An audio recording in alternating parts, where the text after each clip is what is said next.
I'm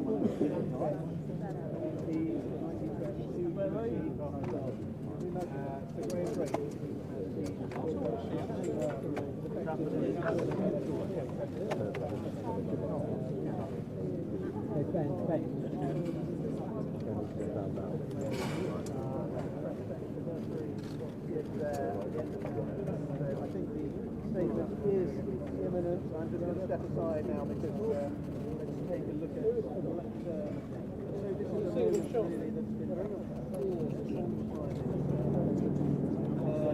leadership has been questioned not really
only in the party large around but also it was all really after the latest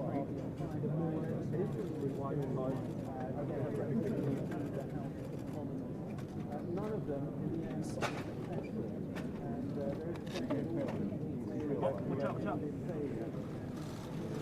here is Theresa May stepping out for number 10 to announce her plan.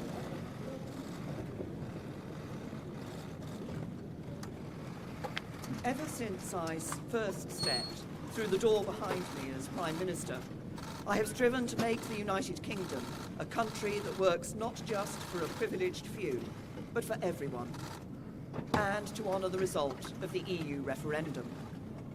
Back in 2016, we gave the British people a choice. Against all predictions, the British people voted to leave the European Union. I feel as certain today as I did 3 years ago that in a democracy, if you give people a choice, you have a duty to implement what they decide. I have done my best to do that. I negotiated the terms of our exit and a new relationship with our closest neighbours that protects jobs, our security and our union. I have done everything I can to convince MPs to back that deal. Sadly, I have not been able to do so. I tried 3 times. I believe it was right to persevere, even when the odds against success seemed high. But it is now clear to me that it is in the best interests of the country for a new Prime Minister to lead that effort. So I am today announcing that I will resign as leader of the Conservative and Unionist Party on Friday the 7th of June, so that a successor can be chosen. I've agreed with the party chairman and with the chairman of the 1922 committee that the process for electing a new leader should begin in the following week. I have kept Her Majesty the Queen fully informed of my intentions, and I will continue to serve as her Prime Minister until the process has concluded. It is, and will always remain, a matter of deep regret to me that I have not been able to deliver Brexit. It will be for my successor to seek a way forward that honours the result of the referendum.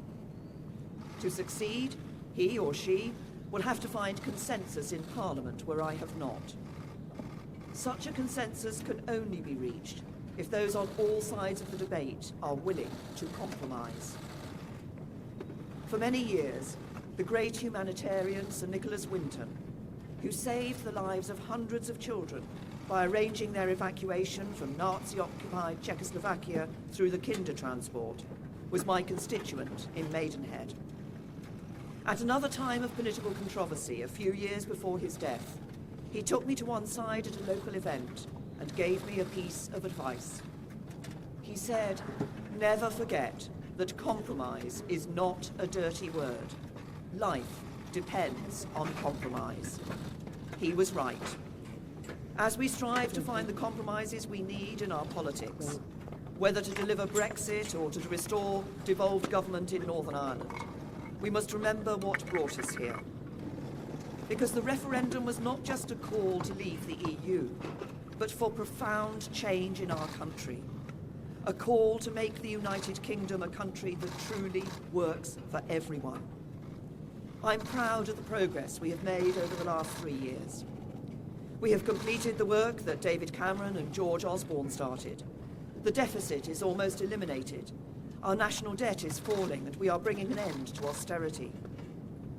My focus has been on ensuring that the good jobs of the future will be created in communities across the whole country, not just in London and the South East, through our modern industrial strategy. We have helped more people than ever enjoy the security of a job. We are building more homes and helping first-time buyers onto the housing ladder, so young people can enjoy the opportunities their parents did. And we are protecting the environment, eliminating plastic waste, tackling climate change, and improving air quality. This is what a decent, moderate, and patriotic Conservative government, on the common ground of British politics, can achieve, even as we tackle the biggest peacetime challenge any government has faced.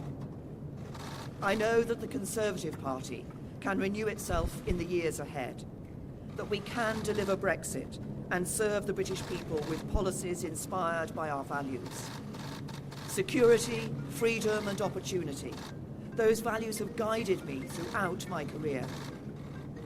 But the unique privilege of this office is to use this platform to give a voice to the voiceless, to fight the burning injustices that still scar our society.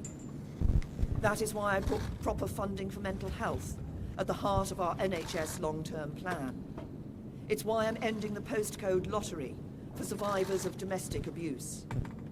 It is why the race disparity audit and gender pay reporting are shining a light on inequality, so it has nowhere to hide. And it is why I set up the independent public inquiry into the tragedy at Grenfell Tower, to search for the truth, so nothing like it can ever happen again, and so the people who lost their lives that night are never forgotten.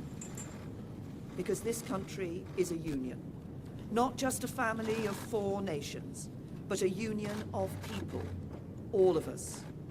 Whatever our background, the colour of our skin, or who we love, we stand together, and together we have a great future. Our politics may be under strain, but there is so much that is good about this country, so much to be proud of, so much to be optimistic about. I will shortly leave the job that it has been the honour of my life to hold. The second female Prime Minister, but certainly not the last. I do so with no ill will, but with enormous and enduring gratitude to have had the opportunity to serve the country I love.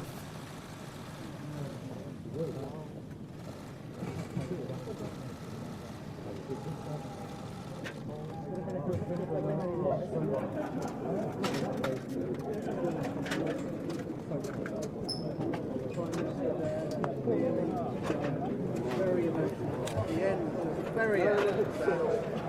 Statement, almost in tears, saying that it has been the honour of her life to serve her country as Prime Minister, as the second female Prime Minister, she said, but certainly not the last.